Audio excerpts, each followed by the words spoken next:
Welcome back to Horn Takes, your Texas football and baseball talk destination. I am Sean Redfern, and we're live today.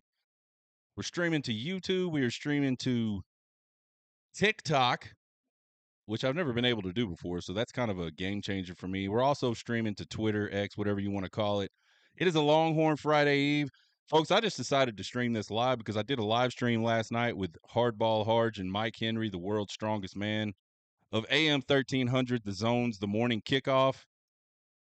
And I just decided, man, I want to try to do a show live by myself, see how it goes. I've done this before, not exactly in this way, which is why I'm interested to see how it works. So, if you're out there, there's any problems with the stream, just hit me up in the chat, let me know. Just for I mean, I probably won't be able to fix it now, but that's okay. I'll fix it later. It's a Longhorn Friday Eve and it's a snowy one over in Dallas. So if you're headed to Dallas today, be very careful. I saw some tweets earlier today. Lots of snow on the highways over there. So make sure you're traveling slow, travel safe, or do like I do, just put it in 4 high and just drive normal. If you get there, you get there. Just make sure you're not hurting other people. That's all I would say. I don't know if it's icy. Is anybody listening to the stream right now, watching the stream right now, and it's icy? Let us know. Let us know where. Call that out in the chat. Maybe that'll help somebody. Be safe. We all want to get to Dallas, see the game. We want all the folks that are in Dallas, living in Dallas, to be safe as well. So anyway, that's my safety speech for the day, my safety brief. If you're in the military, you know what I'm talking about. We're going to do a quick pick of the Orange Bowl today. No Trace Ultra games today because there's not 3 games, not 3 other games for us to do. And those of you that are fluent know Trace Ultra means 3 other. Think. We'll also do our 4 keys and a prediction for this Cotton Bowl matchup with the Ohio State Buckeyes. Check us out on Twitter, TikTok, YouTube, all at Horn Takes. We appreciate any support we get over there. The podcast on Apple Pods, the podcast on Spotify, our iHeart, the Buzzsprout link that I've told you guys about a million times before, that is going away after football season. We will no longer post audio anymore. And the only reason I'm doing that is because I do a lot of video stuff now, and I do these live streams from time to time, and I just don't feel like you don't get the same thing from these live streams that I do with some of the other guys in the industry unless you're watching, and you certainly don't get as much out of it when I do video analysis and things like that, which I'm going to continue to do as much as I can. We'll have a lot of time once football season's over after January 20th. Wink, wink. So anyway, the podcast is going away. The episodes will be up. If you're one of the few, there's not a whole lot of people. I have a lot of, I wouldn't say a lot. I got a few subscribers over there that follow me, that download the podcast.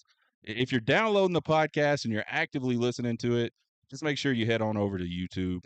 Subscribe to us there. We'd appreciate it. Quick pick on this Orange Bowl. We got number 5, Notre Dame, number 4, Penn State. And these are college football playoff poll rankings, not the seeds.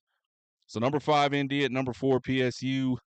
6:30 p.m. kickoff tonight on ESPN. We're excited about that. This one kind of snuck up on me. I've been so, I don't want to say stressed out. I've been so focused on this Ohio State game that I almost kind of forgot there was a game tonight. Notre Dame, 1.5-point favorite as of this morning. Folks, I think these are 2 very good defenses. You look at all 4 teams left in this college football playoff, and all 4 of the defenses are really good. They're top 10 in a lot of categories. Both of these defenses, top 10 in total defense. Penn State, a little bit better stopping the run. Notre Dame, a little bit better stopping the pass. Both top 5 in scoring defense. So the defenses that will be on display tonight in the Orange Bowl are going to be very good defenses. So if an offense can crack that, more power to them.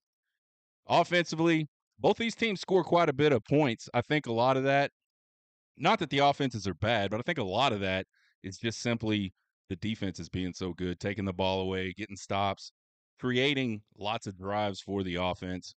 ND, Notre Dame going to be a lot more run heavy on offense. Penn State a little more balanced, but they can also run the ball really well. I think both of these teams are going to come in tonight and want to run the ball. I think that's what you got to do in any kind of big game like this. Kind of establish the line of scrimmage, just it's kind of like a willpower thing. Like we're just going to be better than you. We talked about that a lot this year about this Texas offensive line. It's an attitude thing. Just come in and say, you know what? We are going to be better than you today, and we're going to push you around today. So I think both teams will come in with that mindset. But what happens if they can't run? Again, both these defenses really good against the run. What's going to happen? Who's going to prevail? Who's going to find a way to keep moving the ball a little bit? I like PSU in that situation. Penn State, a little more explosive on offense, a little more balanced on offense. So I think even in a game where maybe they can't run the ball, especially against Notre Dame, I think they have a little bit of an advantage, especially if they can stop the Notre Dame run.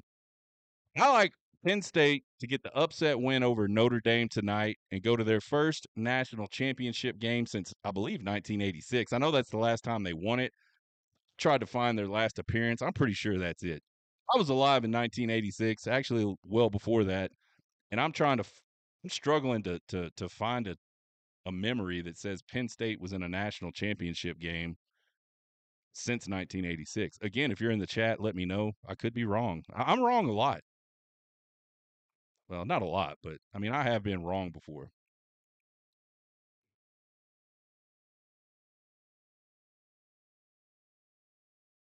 All right, let's get into this four keys and a prediction for this Ohio State game, the Goodyear Cotton Bowl Classic. It's a damn shame this game is played in Jerry World, but it is what it is. We have been fervent that if they ever move the Red River Shootout out of the actual Cotton Bowl and try to put that thing in Jerry World, we're storming the Capitol on that, man. We cannot have that. This game, I, I'd be in favor of this before I'd be in favor of Jerry World. Two things. I'd be in favor of a home and home, but I think my number one idea, if for some reason the Cotton Bowl just could not handle it anymore, it's an old building, but they've done some renovations. At some point, if it just can't handle it anymore, I'd say let's tear that bastard down and let's rebuild an even better stadium right there. It's got to be open air. It cannot be a dome. Not going to have that either.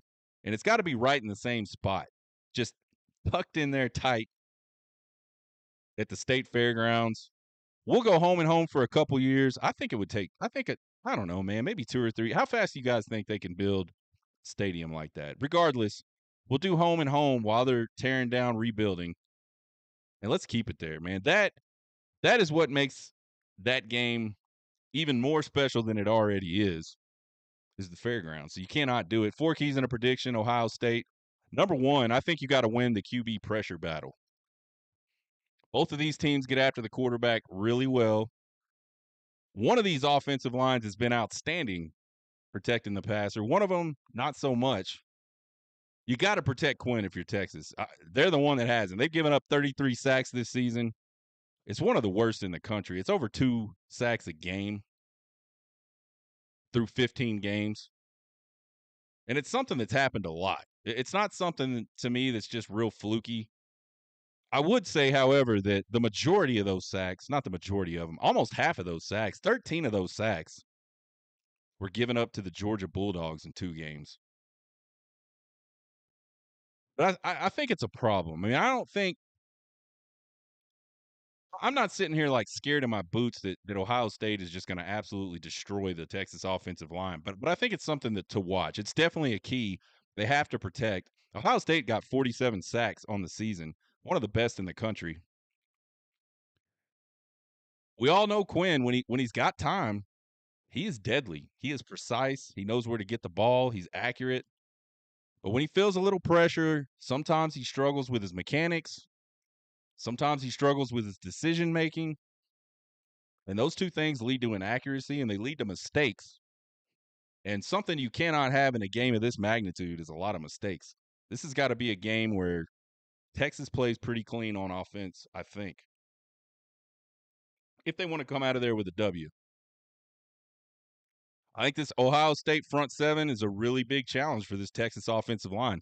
Again, I was on with the world's strongest man, Mark Henry, and Hardball Harge of AM 1300 The Zone last night. We were talking a little bit Cotton Bowl. We didn't have a lot of time, man. We had some technical difficulties, so we didn't get on time. And then they had a hard stop at 6, so we didn't get to get into everything I wanted to talk about. But one of the things Big Mark Henry said multiple times was if he was coaching this Texas team, he would challenge that offensive line. He's all about establishing the run in this game, and I kind of agree with him. I mean, maybe not to the point that he wants to do it. He said, "I'm running the ball 3 straight times to start the game." I don't know about that, but I think you got to come out if you're Texas offensively and establish that run. It certainly needs to be able to hold up in pass protection. We talked in the deep dive about how Ohio State really likes to get a lot of pressure with the front four and play a lot of coverage behind it, but they will bring blitzes from a lot of different places. We also talked about how they remind me a lot of that Georgia front seven. Really athletic, really damn big, powerful, long. Just they're all sort of freak athletes, just like you see out of the really good Georgia teams, like we saw out of those really good Alabama teams in the past. If this Texas offensive line can rise up to that challenge and play to their potential, because folks, they're damn good. I know they've had some injuries. I know there was the Georgia games where they weren't that great. At times, at other times they were really good. I thought the first half of the SEC championship game, the offensive line held up pretty damn well.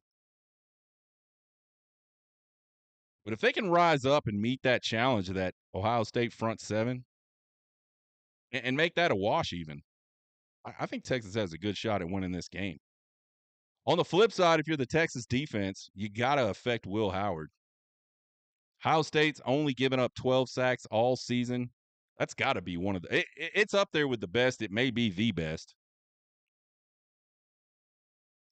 Less than one a game. I mean, I don't know how. I don't know how you don't just accidentally luck into a sack at some point. So I feel like 12 sacks has got to be one of the best in the country. Texas sacking the QB 45 times this season. Absolutely one of the best in the country. And for Texas, it's not just the sacks. This defense has pestered quarterbacks all season long. We saw 20, I think it was over 20 QB hurries last week in the Peach Bowl against Arizona State. They were after Sam Levitt from jump.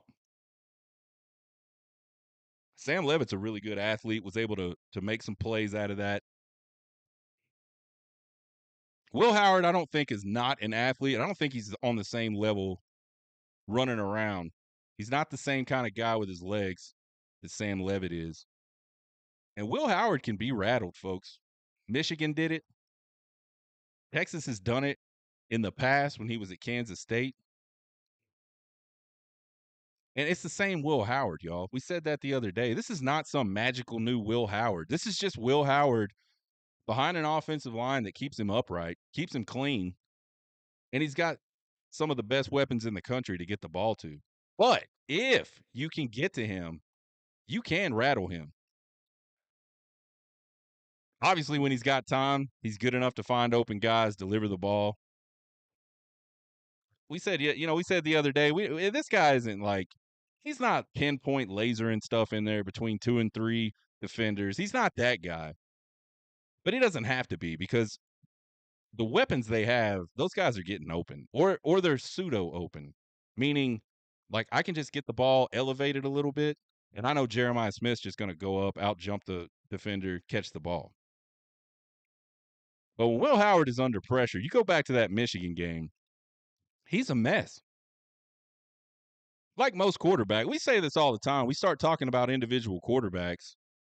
We say, oh, when they're under pressure, they're a mess. I don't know a lot of quarterbacks that aren't a mess when they're under pressure. I'm not 1,000% sure that that's a fair metric to judge quarterbacks.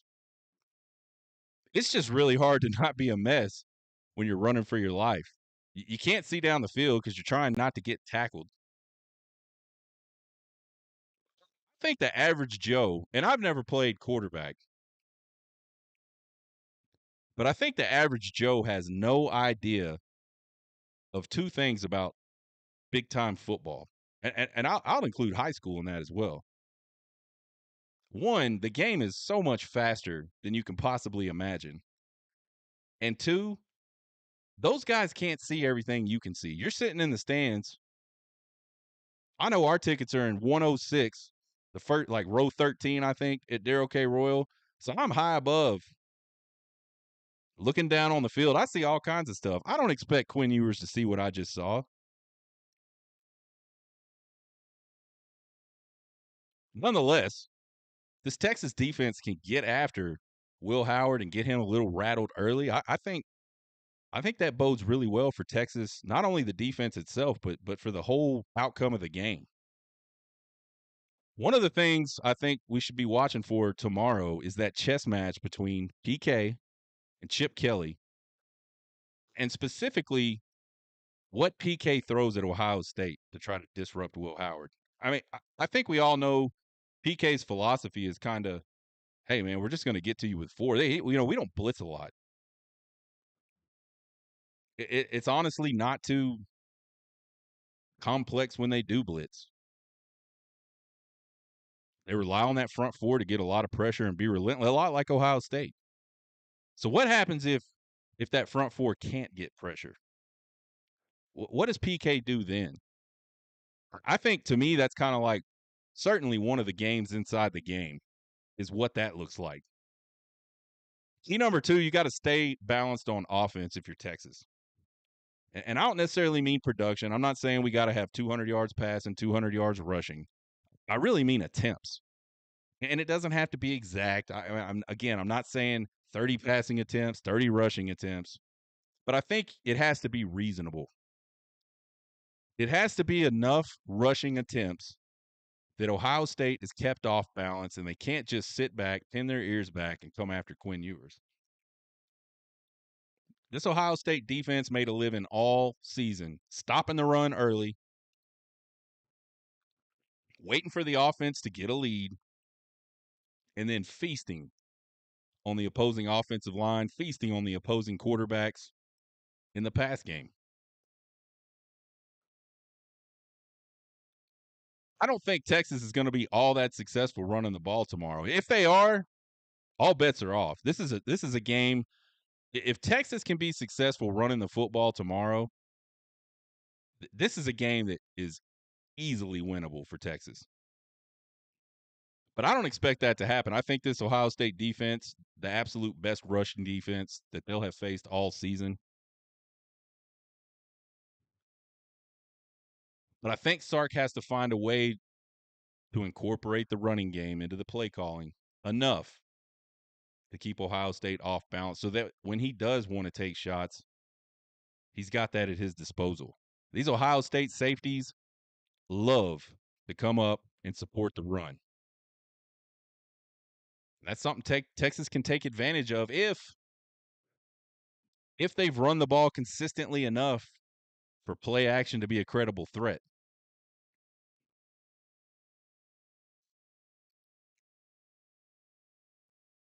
I think one of the knocks on Sark has been this is not just me. This is folks, third party folks that have no reason to like Texas or dislike Texas.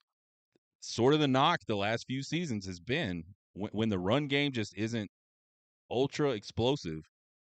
He gets away from it sometimes. We saw it in the Clemson game. They rushed the ball 60% of the snaps in the first half against Clemson. In the third quarter, I think it was the next three drives of the game, 43%.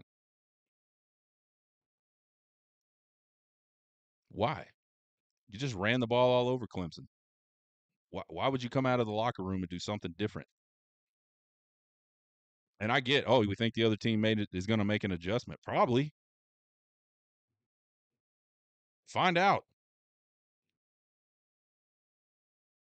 I think if Texas goes into this game tomorrow and finds itself in a situation where Quinn Ewers throwing the ball 40 plus times and they just completely abandon the run, Texas is going to lose. Well, we've seen that game already this season. We've seen it twice. Both of them losses to Georgia. Quinn Ewers over 40 attempts, just an absolute refusal to even attempt to run the football. It's not going to work. And again, folks, I don't even care if they're not successful. And by successful, I mean I'm not saying if we're picking up 5 yard losses every time we hand it off, let's keep doing it. I'm just saying we've seen us run the ball for 2-3 yards, sometimes 4 yards a pop, and then just get away from it because it's not 50-yard touchdown run. If you're picking up positive yardage with the run game tomorrow night, if you're Texas, you got to keep doing it. And that may mean sometimes we run 5-6 plays, maybe we pick up a first down, maybe we pick up a first down or two, and then we have to punt it.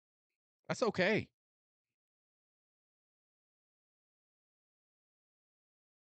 What's not okay is just completely getting away from it. I would be, let's say there's no chance for them to win. I don't think it's zero, but I would be shocked if they get themselves into a situation like that tomorrow night and they win that football game. I think Sark has to be willing to stay patient. He's always talking about trust the process. I think Sark needs to trust the process of grinding out a game against a tough opponent. He's got to be willing to do that.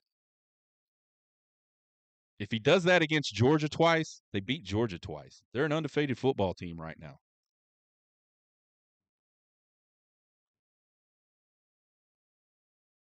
And like I said, if they do have success running the football tomorrow night, pound that rock. Do not stop.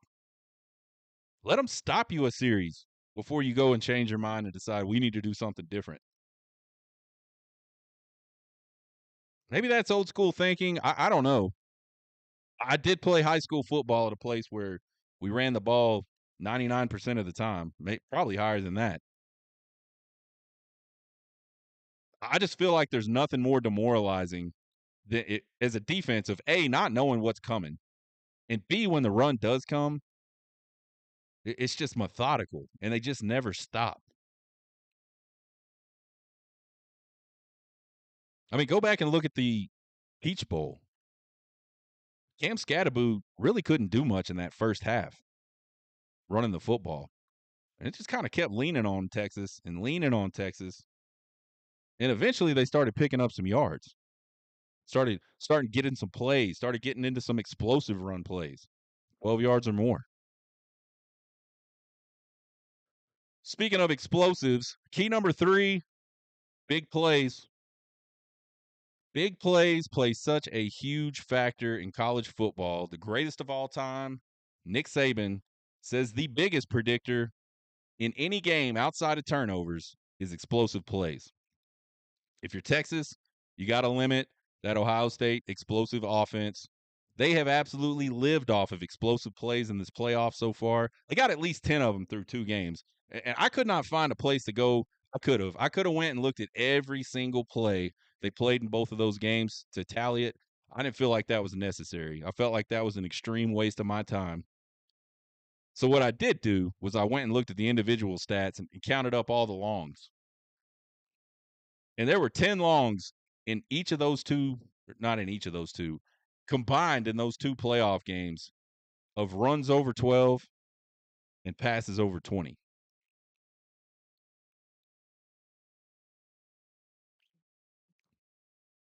Ohio State scored 21 points in the first quarter, both of those games.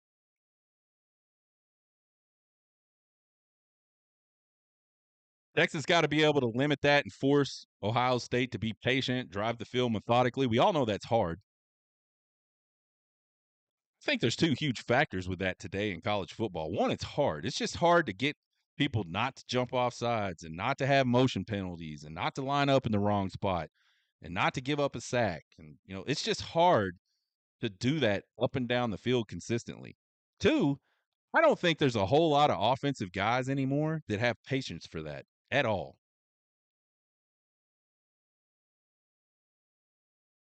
So Texas defensively, limit that, and I think you got a good shot. If you're Texas offense, you got to hit those big plays.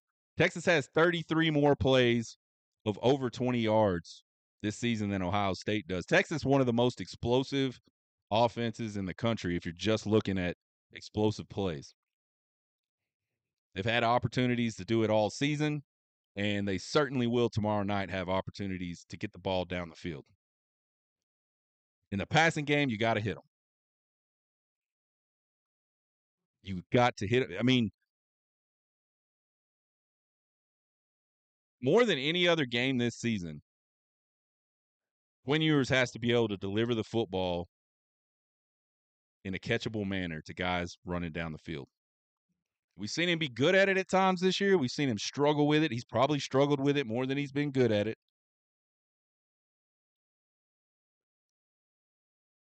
He's just got to get it close and give those guys a chance.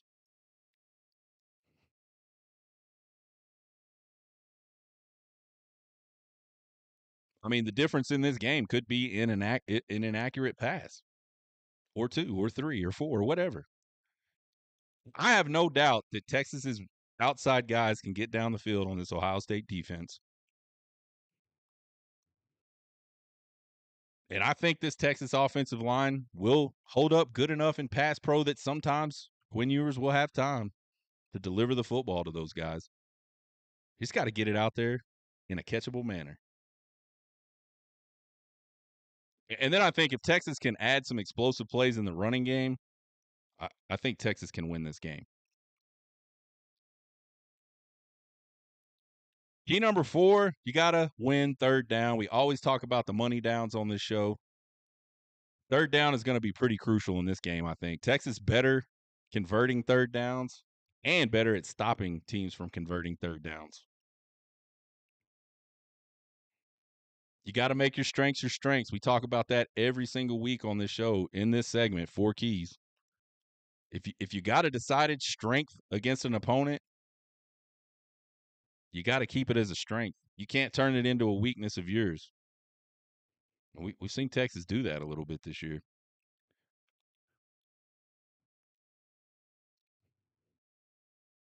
I think both these offenses are going to find themselves in third down a lot in this game.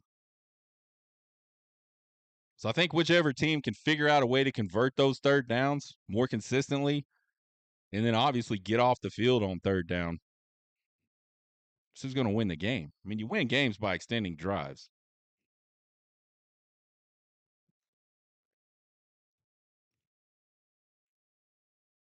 Bonus key, win the beginning of each half.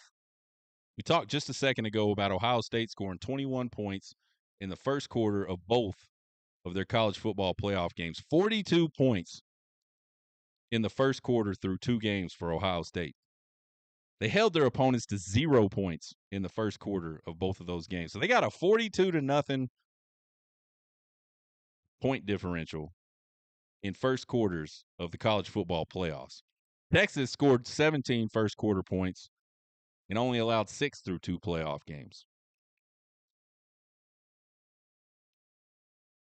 So if you're Texas, you absolutely, we say it in the past, be the storm. You know, people talk about surviving the storm. You got to survive the storm. I hate that. I don't think you got to survive shit. I think you want to go be the storm. Go be the team that wins the first quarter.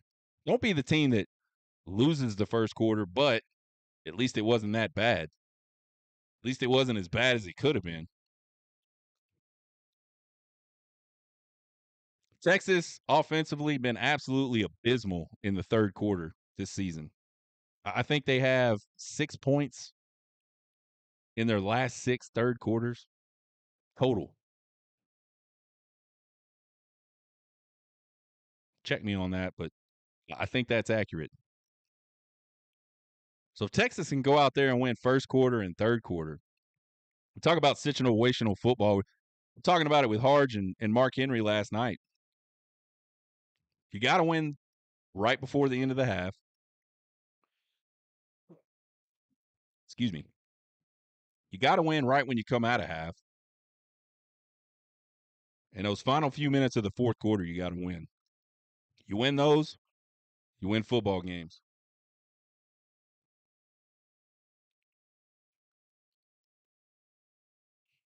Set the stage real quick for this game. It's a 6:30 p.m. kick on Friday on ESPN. Ohio State a 5.5-point favorite. That's down from 6, maybe 6.5 at the high. Texas and Ohio State played 3 times. Texas with a 2-1 record against the Ohio State Buckeyes. The last meeting in the 2009 Fiesta Bowl, Texas wins that one 24-21. I'm sure you all remember the Quan Cosby dive. Quan says he was just trying to get his butt in the end zone. He says he wasn't showboating, but the referee wasn't buying it, threw a flag on him anyway. I'm gonna go with Quan. I believe he wasn't showboating. He just said, "I know I got to get this ball in the end zone." A prediction for this Cotton Bowl matchup in the college football playoff semifinals against the Ohio State Buckeyes. All the talk coming out of the college football world since last Wednesday has been Ohio State's about to blow Texas out.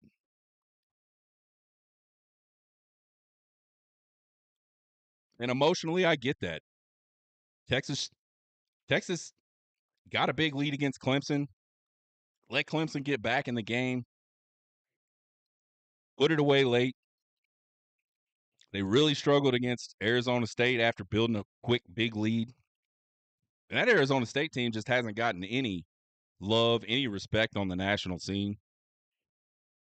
And Texas had to complete a 4th and 13, 28-yard touchdown pass just to take that thing to overtime. End up pulling it out in double overtime. By the way, Quinn Ewers was absolutely amazing from about 5 minutes left in the fourth quarter on through overtime in that game. I don't have the stats in front of me, but it was outstanding. So Texas struggled a little bit against two teams that I don't think a lot of people are giving a lot of respect. Ohio State, on the other hand, goes out and sets a blistering pace, going up 21 points to nothing on Tennessee, 21 points to nothing on Oregon. They win that game against Oregon really comfortably, 42-21. Oregon, the number 1 team in the country.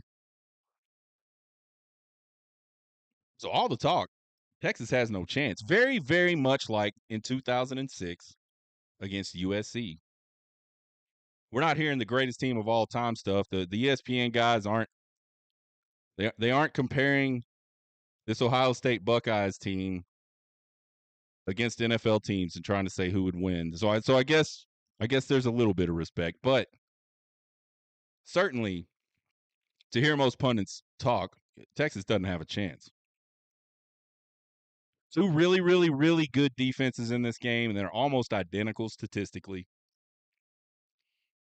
And then I think you've got two good offenses. They both kind of have their spots, and they're different spots where there's some weakness there. Very explosive, almost identical statistically. Listen, I don't.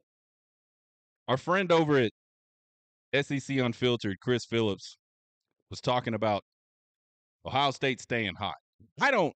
I don't believe in getting hot in football. I don't even think that's a thing. This is not baseball where you get in the zone with the bats at the right time, no matter who you're facing, and you're playing multiple games, days, day over day, you're playing games. It's not the same thing. In football, what you did 7 to 10 days ago doesn't mean anything about the outcome of the next game. Absolutely nothing. You could argue that Ohio State is super confident, and I'll agree with you on that. But hot, I just don't think that's a thing that happens in football. I think Texas is going to have to play probably the best game of the 24 season on Friday to leave the Cotton Bowl with a win and a berth to their first national championship game since 2009. And I think that's exactly what they're going to do. Again, Rose Bowl 2006 vibes all over the place for this one. I don't think I've heard as much hype for one team and as much, and I want to use the term disrespect lightly. I don't feel like people are disrespecting Texas necessarily, but I struggle to find a better word for it. They're just counting Texas out. And I don't think I've seen it this lopsided since that 2006 Rose Bowl. Again, if you're in the chat and you have, let me know. I think this Texas team is going to show up focused tomorrow night. I think they're going to rattle Will Howard early and bring up the ghost of Texas defense's past. And I think they're going to win in a tight, low-scoring game. I got Texas 20-16 over Ohio State. There will certainly have to be some turnovers in the mix for that to happen. Texas is going to have to be able to run the football. It's going to take a lot of the stuff we've talked about today in those 4 keys for that to happen. But I think that's what we're going to see happen. We'll be back on Saturday. And, folks, we'll have some variation of Drunk Sean thoughts in the after-action review. I have not quite decided exactly what we're going to do with that. But we'll definitely be back on Saturday to talk to you guys about this game, win or lose. You can find us on Twitter, TikTok, and YouTube at Horn Takes. Subscribe and follow. We appreciate all the support you guys give us, the ones that do. The ones that don't, give us a shot. If you don't like what you hear, see, you can move on. That's fine. You can email me at horntakespodcast@gmail.com with all your questions, comments, concerns, and criticisms. I love them all. Let's get our asses over to Arlington safely, Texas Longhorn fans. And let's get ready to put a beat down on those Ohio State Buckeyes tomorrow night. You guys be safe. You guys have fun for those that are going. I hope to join you in Atlanta on the 20th. You guys have a good rest of your weekend.